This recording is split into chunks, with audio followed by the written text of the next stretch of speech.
Hi, everybody. I'm Lisa Frestino. I'm chair of the English department. I want to welcome you all here, those of you who are current students, those of you who are faculty, those who are returning to visit with us on campus today for English at Work. I want to introduce today's moderators who are current students at Eastern, Ivan Oren and Brian Mitchell, who will take it from here. All right. Since we've already been introduced, let's meet our panelist. And sitting right here is Starsheemar Byrum. She's currently working at Eastern. She graduated at Eastern with a bachelor in English, minoring in women's studies, which I can say she's putting to good use working in the Women's Center. And she completed her master's in women's studies at Southern. And while attending graduate school, she served at a university assistant to the director of the Women's Center at Southern. So she has a lot of experience working in women's centers. And she does a good job of it. And next to her is Kylen Gilroy. She received her bachelor in secondary education English, as well as a minor in concentration in writing. During a time spent at ECSU, she was the chief editor of the university's literary journal, Eastern Exposure, as well as the vice president of the English Club. Next to her again is Jessica Fontaine. She graduated also. They're all English majors, so I'm going to stop saying that part. She graduated in 2008 with her bachelor in English, assisting in Lisa Frestino's Deconstructing Disney freshman freshman curriculum course in the spring of 2008. Inspired her to pursue a master's degree in children's literature from Hollins University. And next to her, we have Matthew Ryan, graduated in 2006 with a bachelor in English, minoring in history. Now, let's start with Star. How do you feel that your English experiences at Eastern has helped you in your current work and deciding what you wanted to do further with your degree and future career projects or prospects? So I came to Eastern in 2003. I actually went through their StepCap program, which is a transitional program here at Eastern. And it was there that I met Dr. Meredith James, and I was the shy kid who stayed very much to herself. I wanted to get in school and back out as soon as possible. And she really helped me to sort of develop my voice in writing and to show me that I could be very successful if I just really applied myself, reached out to different faculty, staff, other support that was here at the university. And so it was really through meeting different professors here that I began sort of believing in myself and knowing that I could accomplish the different goals and dreams that I did have, that I did come here to the institution with. When I think about how I apply my English degree to my current work, it's very interesting because there's a variety of things that we do within the Women's Center here at Eastern. But currently, it certainly is with different programs that we do. I work very closely with victim survivors through the sexual assault response team. And particularly one program that we've been organizing and putting together for the past 2 years is one that creates a very safe space for victim survivors to sort of begin talking about their different experiences, and not only talking about it, but also putting it down on paper, using their language, using their words, not putting them in any type of box. And so I learned that here at Eastern, that I could use my words, that I could be comfortable in sort of tapping back into my culture, into my personal traditions, and applying that. So knowing that that's something that I learned, coming back to Eastern, that's something that I hold on to and that I continue creating space for students here that I work with. Great. Did you at any point see yourself returning and working at Eastern, or was that sort of a random thing that just happened as you continued with your women's studies, Sana? It was random. I did not see myself coming back at Eastern. It was an amazing experience. I made really great connections with faculty, staff members, and students as well. But it wasn't something that I planned to do. And I initially wanted to study rhetoric. Dr. Susan DeRosa really sort of inspired me in that direction with composition and all that. But it didn't work out, and so when I began to pursue my master's in women's studies, I realized that there was a different calling for me that had a bit more to do with raising awareness on different issues, such as interpersonal violence. And the opportunity opened up here at Eastern, and I'm grateful. I'm certainly blessed to have this opportunity, and I wouldn't change it for the world. I love being here. It's good to know. Now to Kylen. Your experiences here at Eastern with secondary education and what you work with now, how do you feel like your experiences here sort of, did they take you specifically? Did you have a plan before you finished what you wanted to do and how you wanted to work with your degree, or was it just anyone here that affected you? Or I will say that the English department here specifically is incredibly strong. A lot of the connections that I've made here, specifically with Dr. Daniel Donaghy and Dr. Mama, are still very present. Dr. Mama actually came to the high school I work with and presented his work for my students. So it's very important that you keep these connections alive, because, you know, here I am sitting here now, 5 years down the road. I never thought I would be here and be blessed with the opportunities that I've been given.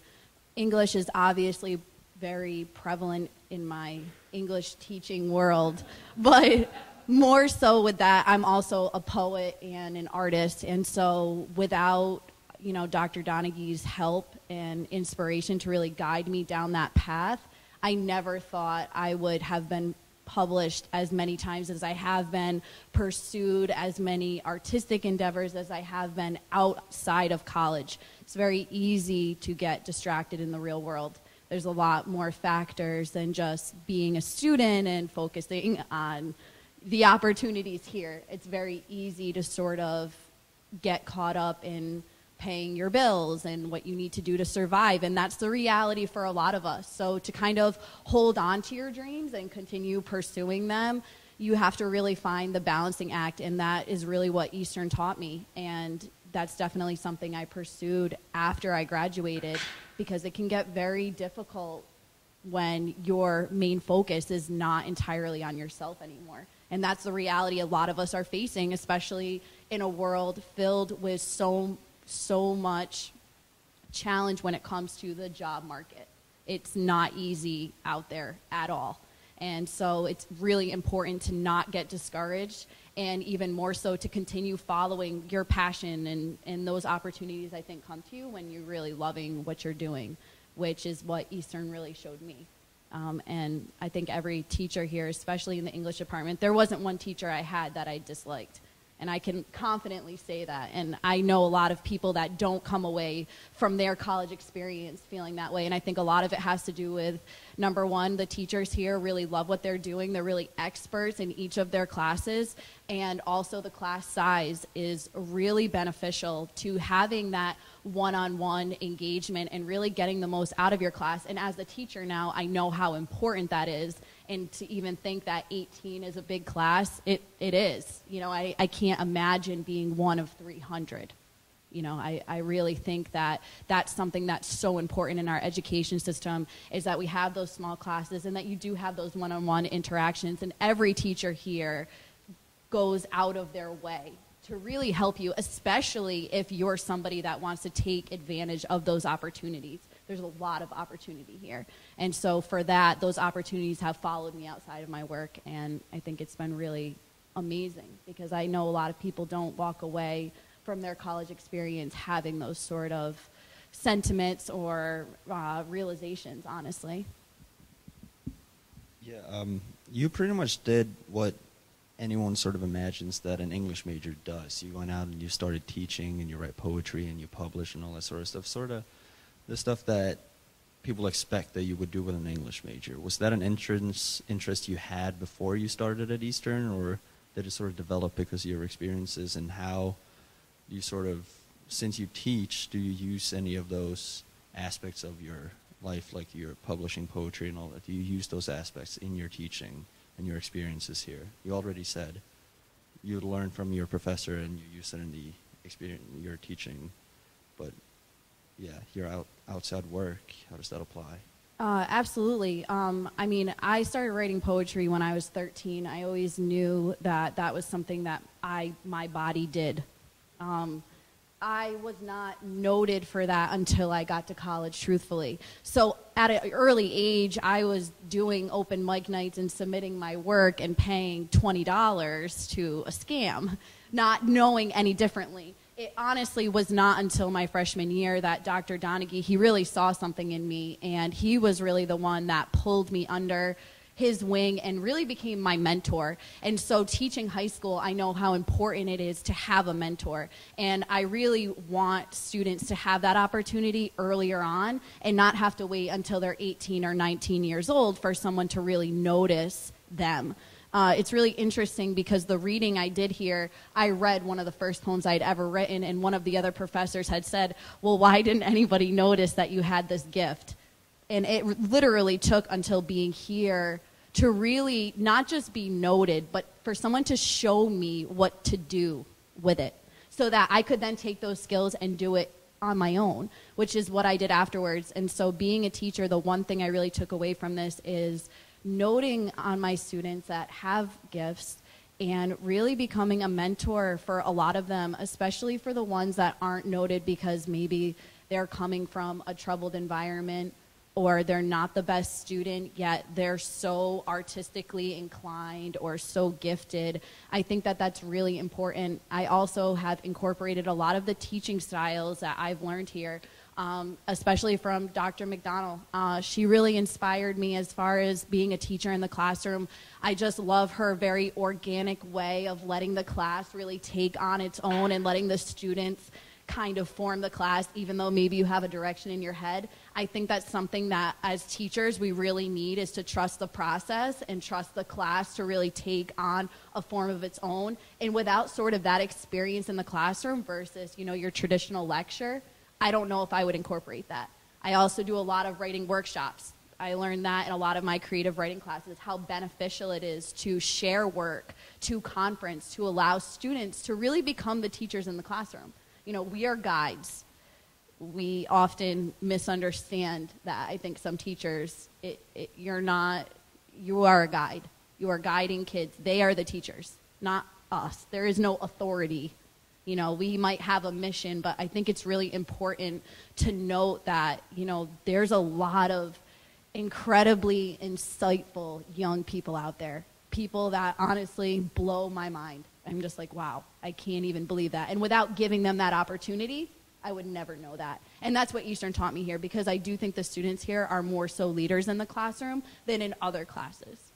A lot of it's much more integrated, interactive. There was a lot of free choice here. I like to give my students a lot of options, even though there might be a goal. The professors here really let you decide where you want to take your work and what you want to do. And I think that's extremely important, that you take ownership over what you're doing, because without passion, really, life is not full of anything, really.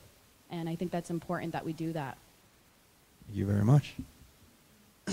Now, Jessica, you work as a, what was the specific title? Library media specialist. Yeah. It's a mouthful.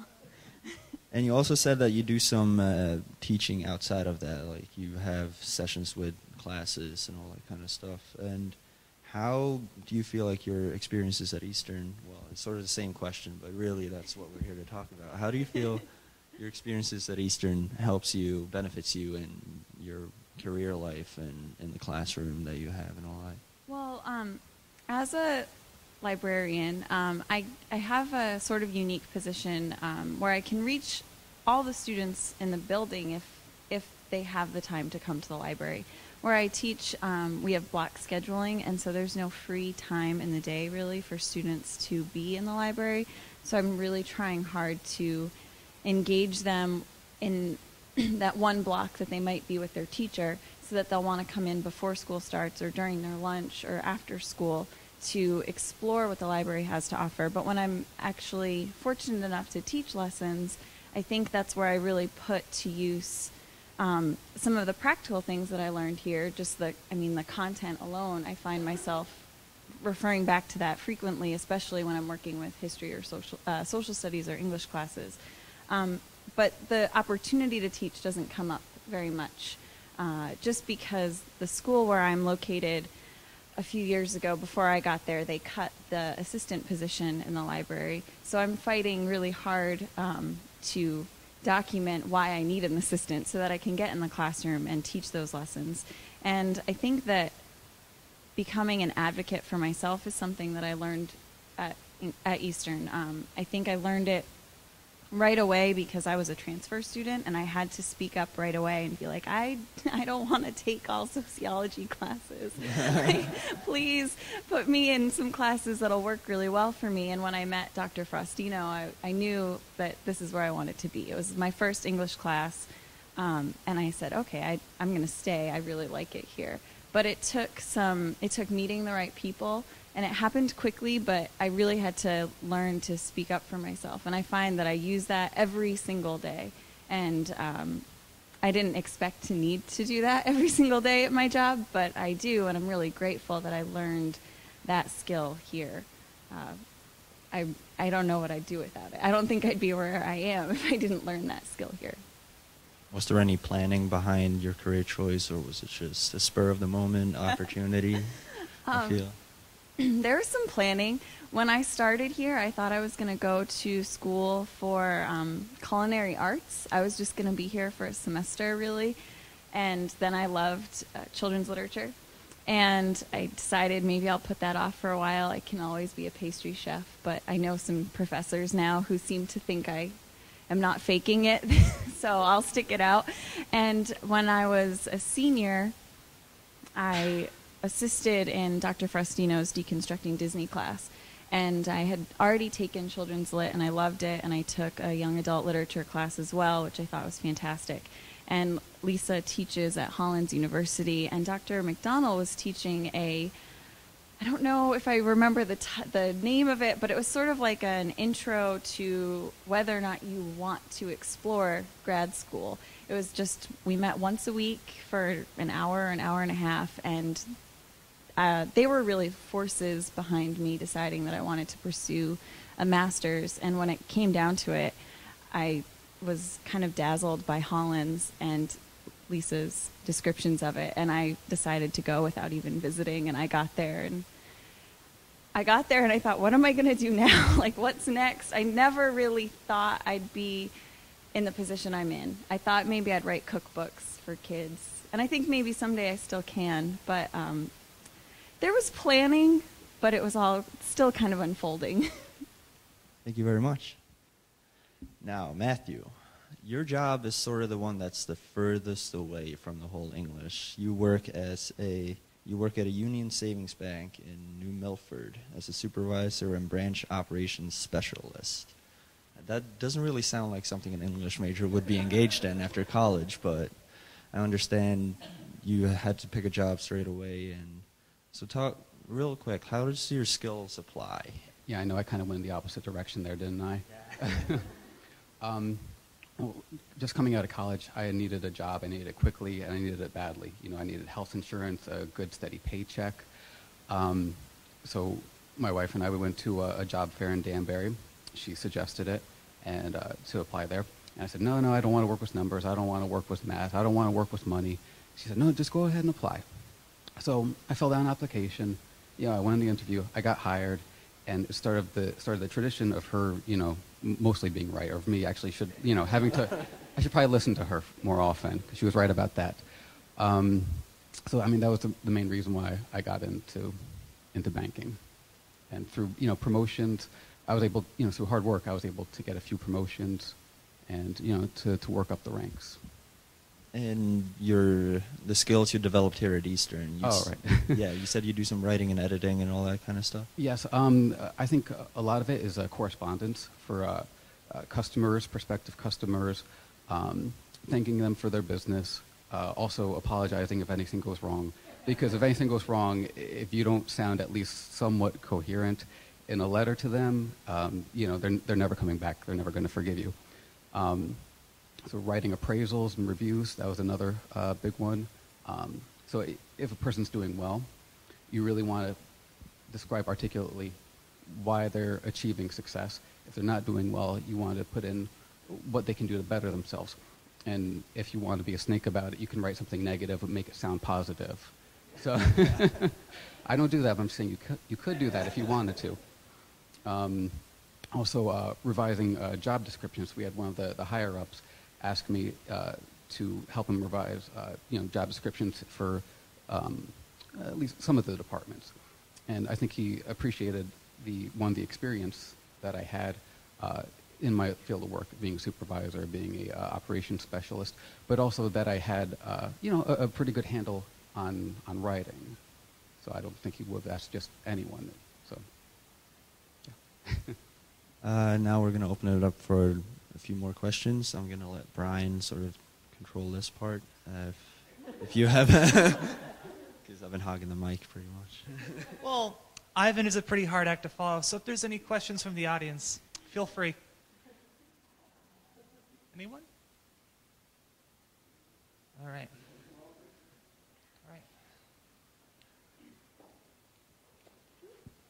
I just have a question, a general question to all of you. There are students here who are English majors. There are students who aren't English majors. Just in terms of, as professionals looking back on college, any general advice beyond just what the skills you left here with as an English major, but general advice to make the most out of college and to make that transition into the workforce easier?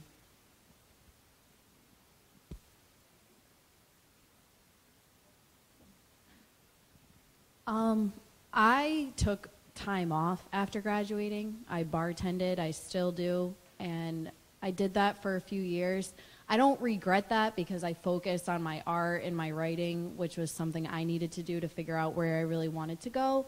But I will say that it did make it a little more difficult for me to get a job because I had taken a few years off. A lot of the, interviews I'd been on, especially in teaching, if that's something you're interested in, is, well, why did you take time off? That was like very foreign for some people to understand. I think it's important, though, that you do take time to really decide what you want to do and where you want to go. And I was financially independent right after college. So my advice is definitely you need to do what you need to do to make money and to survive in this world, but you also need to be always, you were saying, advocating for yourself and always pursuing, just constantly applying. You have to. You cannot get discouraged. You cannot get caught up in everything else that's going on. I think finding that balance is really important and taking advantage of every opportunity you have here. In high school, I was not active at all. I could care less. I hated it. Here, I was like doing everything. And a lot of that, yes, was, different professors taking me in, but then really just becoming passionate and being like, wow, I just want to be involved in everything that I can. And when I look at my resume, I know that if I don't get a job, it's not me. I know that I took advantage of every single opportunity I was given here, and I don't have one regret. And I think while you're here, that's really important that you take away with that, because the more feathers you have in your cap, the better off you're going to be, because it's tough out there, and that's not to sound negatively or be discouraging, but that is the reality of the world that we're living in. So the more you can open yourself up to the opportunities here and get involved and create those connections, these professors aren't going to leave you after you leave here.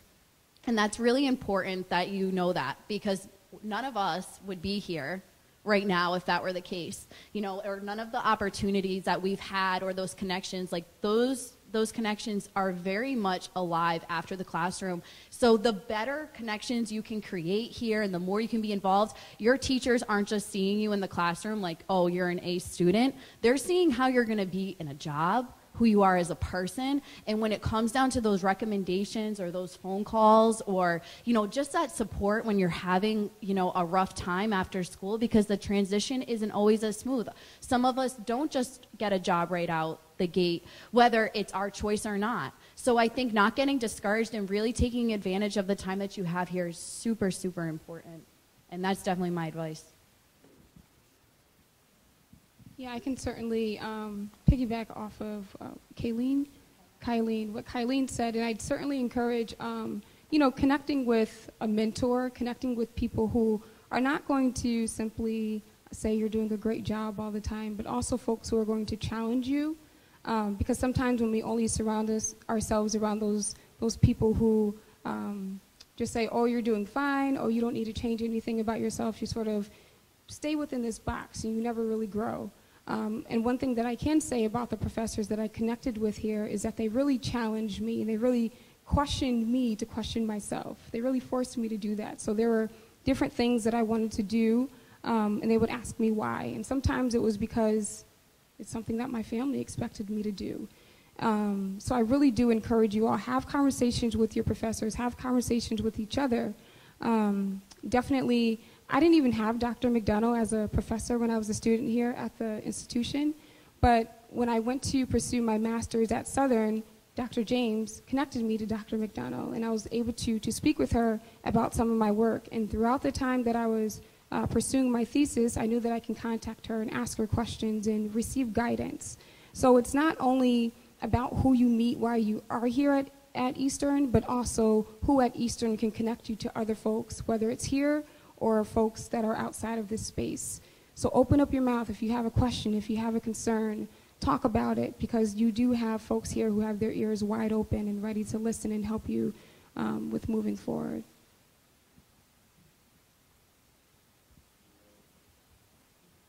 Any other questions?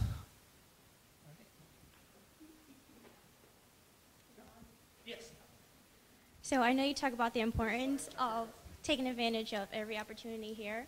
And so far, I think I've been doing that, but I think I've been doing it a little too well because I'm a little passionate about everything. So, so how do you take advantage, like how do you choose, like narrow down which opportunity you want to go into after graduation? Because I'm a senior now and I feel like I need to hurry up and make a decision.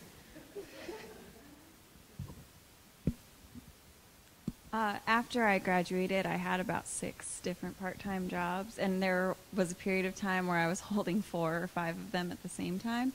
I think you have to be open to the fact that it might not go in the direction you anticipate, and just really kind of let go of that expectation, and instead kind of focus on finding out what it is that resonates the most with you. So it might be a certain class, maybe it's a certain activity that you're involved in, but it's okay if they're different. Like I have this full-time job as a librarian, but I still teach yoga and I bake for customers, even though those things don't seem at all related. And I haven't figured out which one is going to prevail, and I don't know that one will. I think maybe we're all kind of on this path to figure out a way to combine all of those passions. And I think we have these expectations of ourselves that aren't always realistic. And it's okay if you do kind of go in different directions. Of course, life is a lot less stressful if there's one. But I don't think there's anything wrong as long as you can really make those tough decisions and know when you're spreading yourself too thin and how to maybe cut some things from your list of interests or activities. And that can sometimes be the hardest when you know, or when you don't know what you have to surrender. You have to really weigh everything and think, you know, what serves me the most? And it's not always what you love the most. So maybe you have to look at that a little differently and try to find ways to tweak it. But I definitely suggest looking at your expectations and being kinder to yourself. That's a really important thing. I don't know if anyone else has. I just have one more thing to add. The best advice I ever got was probably last week, where somebody was just like, you don't need to be married to what you're doing. You don't need to make that your lifetime commitment. It's okay. Like, you can do something for 5 years and do something else. And especially in this day and age, It's not, where a lot of our parents maybe chose their career and they're still doing it and maybe they're still happy, but that was kind of the way their life was. I know for my parents who they came from nothing, that was the way that they were raised and what they've done. We're living in a different time. We're really living in a time of flexibility and possibility and opportunity. So I think that my best advice is, yes, pick a focus, but I think the fact that you're multifaceted is amazing, and I think you should experiment with everything, and I think keeping in mind that you don't need to be married to something forever, and sometimes it takes really leaping into one thing to really figure out if you really love it or not. You don't know unless you try. So that's definitely my advice. Keep that in mind, like you were saying, no expectation, and know that it doesn't have to be forever. I think we get caught up in the forever concept, which is why so many of us after school have a hard time. So many people graduate. I mean, how many people do you know are like, I don't know what I want to do? And I think part of it is that we get caught up in this, I have to decide and that has to be my life, when that's not, doesn't have to be reality. It's really not, you can do many things.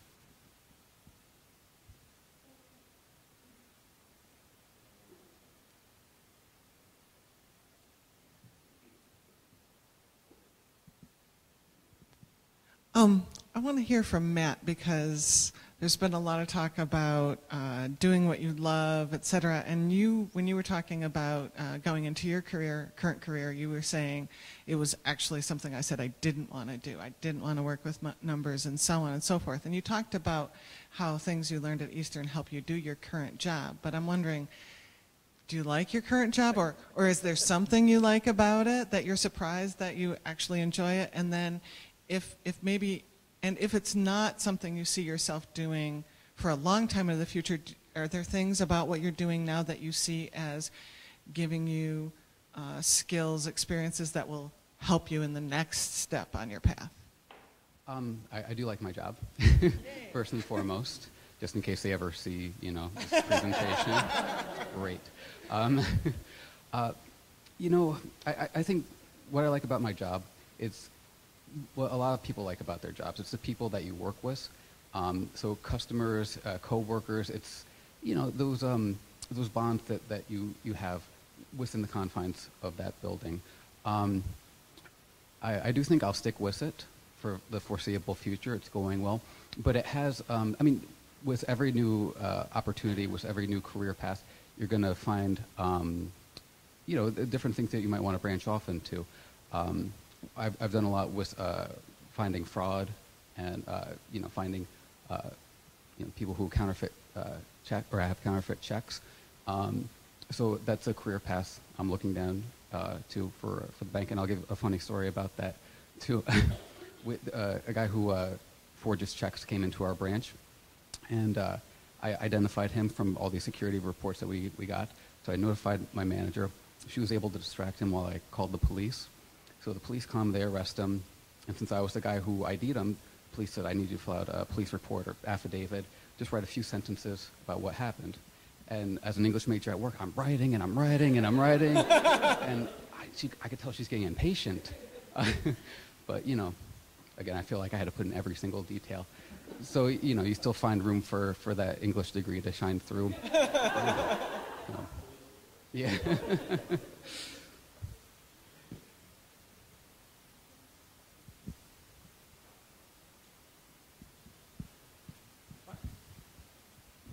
Sorry, I didn't mean to make Brian run across the room.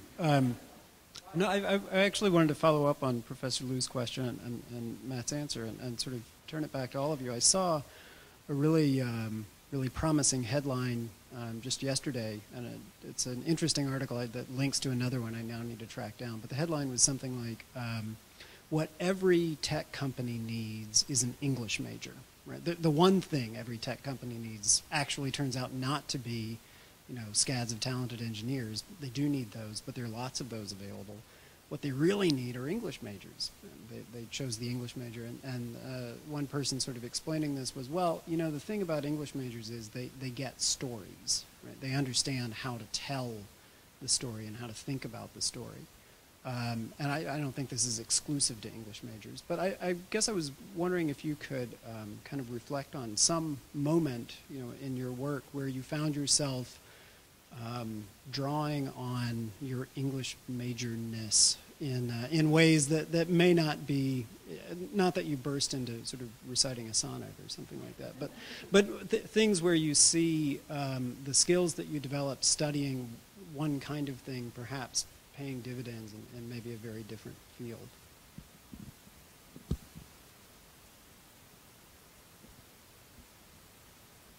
I can certainly say with the work that I do now, and it was already mentioned sort of that here within the English program, I learned that I'm sort of the expert, you know, not even sort of, I am the expert to my experience, to my story.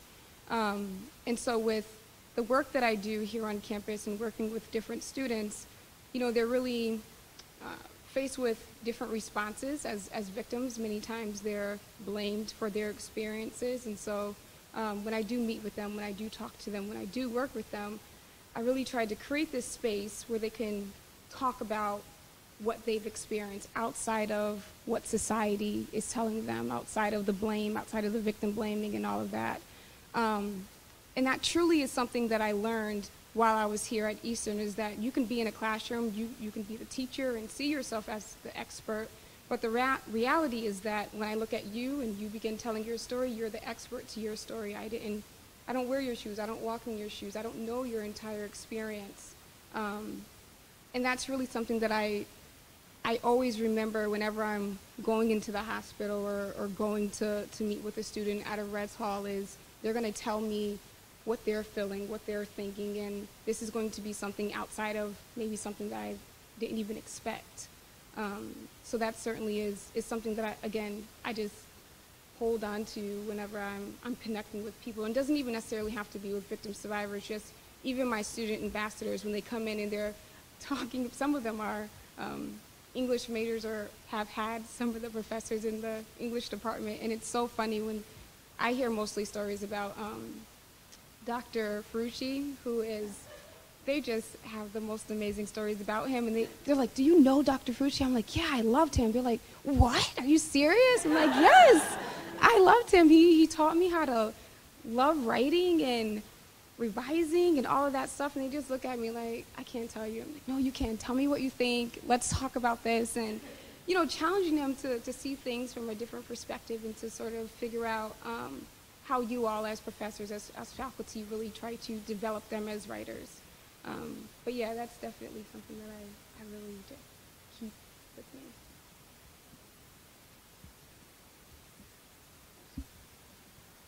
I've had coworkers say similar things, because as the operations guy in my bank, you know, I'm supposed to know all the procedures. So when they don't know something, I'll say, well, you have to go here and here to here, and it's almost like to A to B to X to Z, and they'll ask me, well, why do we have to do it this way? I'm like, I don't know, it's just how it is. And so I think what you read, it brings up a good point. There needs to be some, at least in my field, some flow to how technology progresses and how maybe procedurally how a common person might be able to follow those procedures from A to B to C, as opposed to going all around. I don't know if that kind of ties in, but made me think of it. That actually supports what the blog post says, which is this is also to depend on humanities-oriented communicators to articulate why the technology is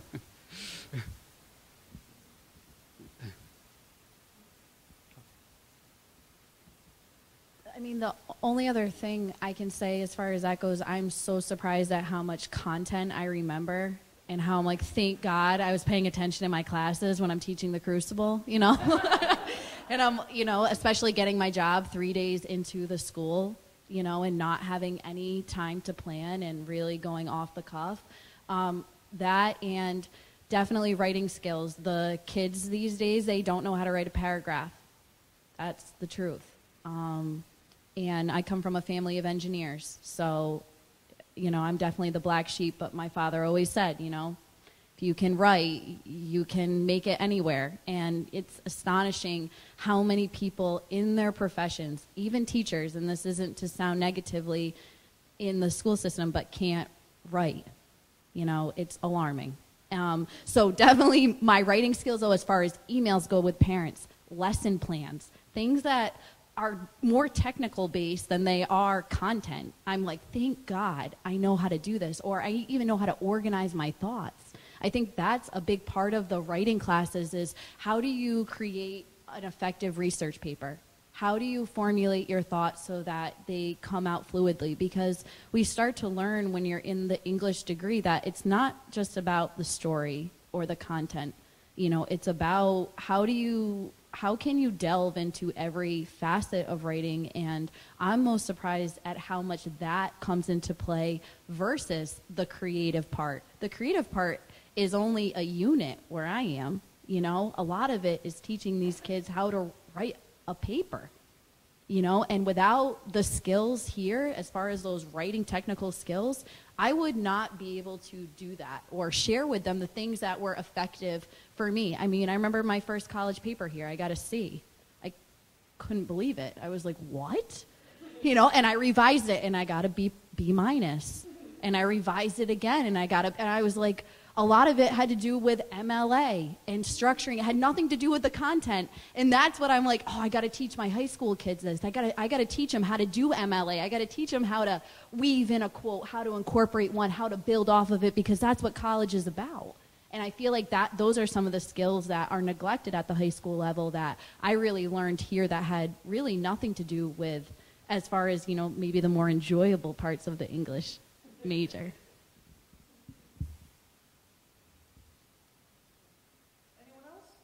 Yes? No? Right. I have a couple questions. And the first one pretty much just goes to everyone, is that in the English major, we write in particular theories, and some of those theories deal with like the social, different social substratas into like gender, including the non-binary. So when you go into your field, fields, considering like the leadership skills that you possess, did you think that those theories helped you kind of communicate, regardless of where you originally came from?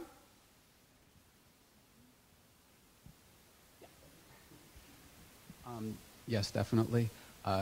Being a supervisor, you have to be aware of the diversity and the different personalities that you're going to encounter with people. You're going to have to learn how to say things delicately, but to the point. So I think a lot of those leadership skills, either by telling them or leading by example, but that definitely comes into play. Oh, wonderful! Thank you. All right, and number two is that unlike Jessica here, I'm also a transfer student, and so since I started, I've been gouging out all the opportunities that I can for the English major, including my current stint as a web developer for the Eastern Writers Guild. Shout out to Dr. Donahue. And as a teaching assistant for Dr. Clement Ferrand's Literature to 1798. So I want to believe you touched upon this already about how you kind of like stood up for yourself, but like, was there any like specific opportunities that you just like grasped or took hold of? Well, my first real glimpse into the English department was children's literature with Dr. Frestino, and I was kind of hooked. And I had, I don't even remember who my first assigned advisor was, but I met with Dr. Bellis for some reason because I was thinking maybe I wanted to pursue music too. It was very confusing when I was transferring. And he was like, you have to meet Dr. Frestino and just figure this stuff out. And when I did, I realized there's this whole department, and they're awesome. And I also commuted, so I remember many evenings being here, seeing speakers, or listening to readings, and spending a lot of time when I was at my senior sem in the archives downstairs in the library. But I wasn't involved in clubs, and I wish that I had been. I think it would have really made my resume look awesome.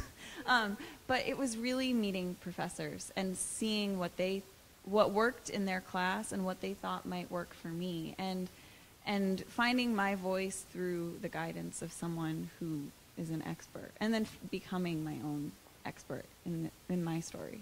That's wonderful. Thank you. Also, no shame about not joining clubs. I'm just saying. Thank you. All right. Anyone else? Once, twice. Sold. Take it away, Ivan.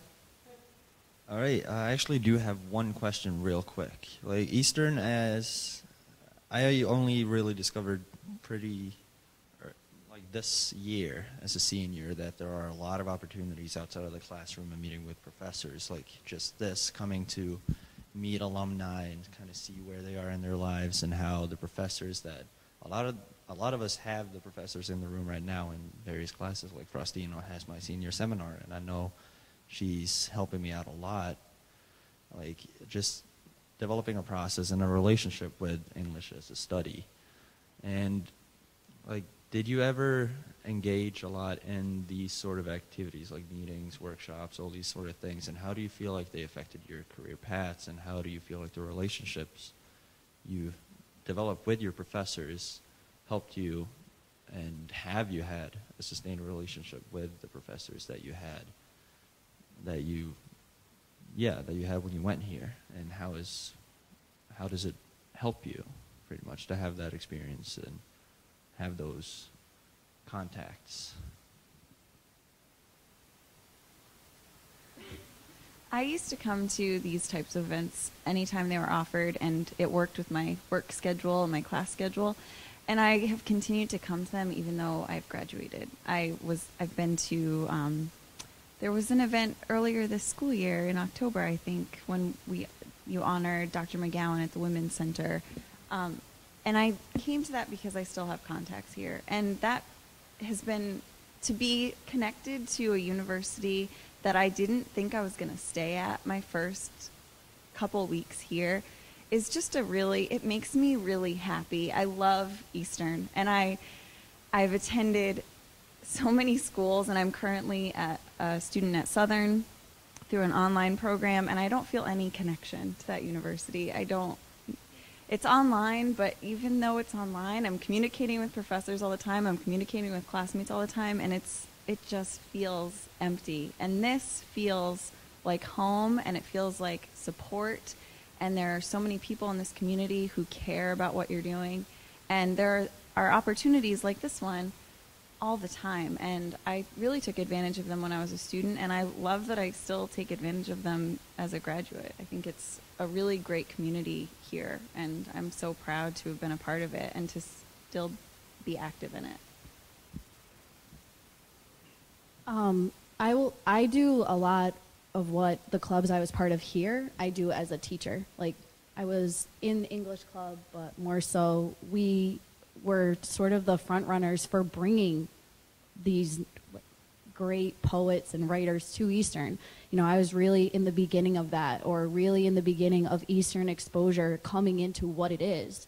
So being really the seed with that, I, first of all, am amazed at how much it's grown and sustained itself. It's really a beautiful moment to look at the literary journal, because what it was and what it started as, you know, and what it's become into, like, they really have it down pat, you know, and I remember those relentless hours of trying to figure it out, you know, how's it gonna look, what are we going for, the whole process of it being very new. More so than that, you know, I think it's so important. One thing I took away from Dr. Donaghy was, like, we have to get writers here. You know, and we have to get them in the classroom. Like, we have to get over university hour. It has to be more than that. And that's something that I brought to teaching high school. I tried to have somebody come in, an expert come in for every unit we did to be with the kids. Storytelling was our first unit. Dr. Mama came. That's like a perfect example of not just integrating an outside professional in, but someone from Eastern that without hesitation was like, I will come for free. Whatever you want, 2 hours, I'll be there. You know, no question. You don't get that everywhere else. And I mean, after that, I thought I was going to have a book published before I had my own reading. I never thought I would have my own university hour here. You know, I was so grateful for that opportunity and like being back in the classroom and working with students and sharing everything that I've done. I really thought it was going to take me to have a complete collection before that opportunity came. And without Eastern and without my connection with Dr. Donaghy, like that would not even have been possible. So those things are still very prevalent. Definitely getting involved in clubs, and I think it's important that we have people like all of you who want to be involved. Those are the people that bring people here. It's not just the professors. They might be the brains behind it, but they have so much going on. They need good people that are going to execute it and bring it to its fruition. It's so, so important that you have those leaders, because without it, they can't do it on their own. And so if you want to be involved, you have to also start your own thing. I feel like that's where a lot of it comes in. Like so much of what happened with my time as vice president of the English Club, or chief editor of the magazine, or TAing with Dr. Donaghy. Yes, those were opportunities presented to me, but a lot of it was also like my own insight, like, yeah, I think we need to do this, and I think we need to go here, and I want to do this. You know, just being constantly inspired, because they want to hear you.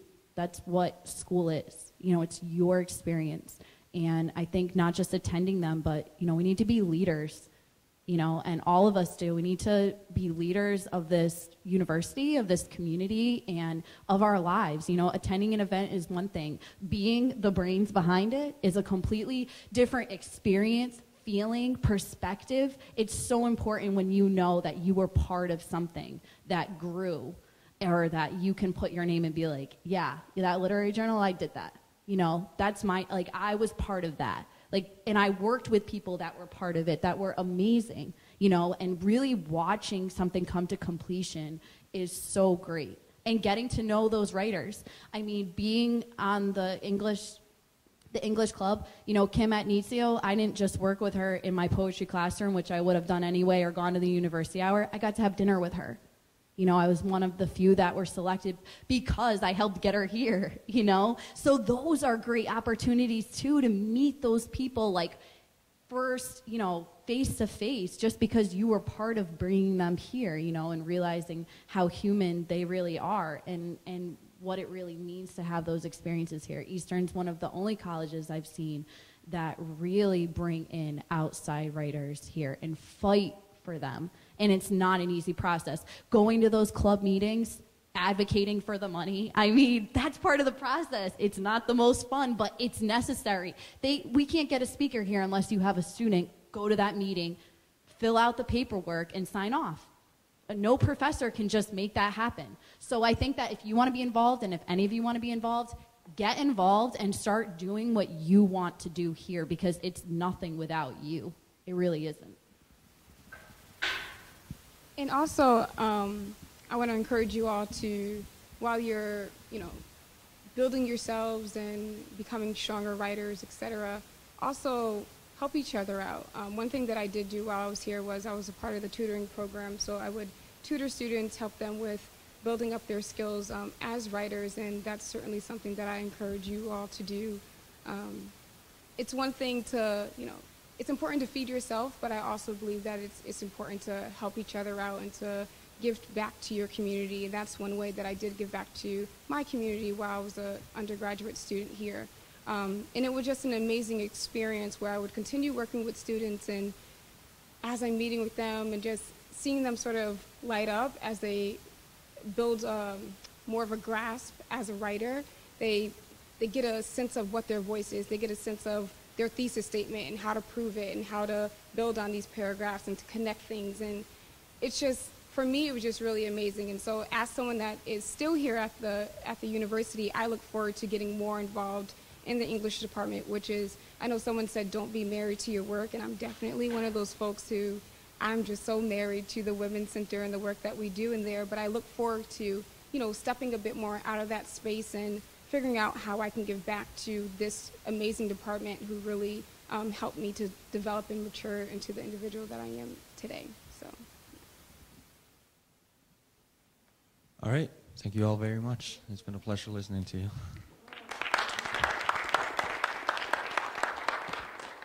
I want to thank everybody for coming, and those who are still remaining, I welcome you to mingle and say hi to your old students if you're faculty, and have a cookie and some water. And we have some gifts to hand over to our guests from the Alumni Association, who are very grateful that you were able to come back to Eastern today. So again, thank you very much.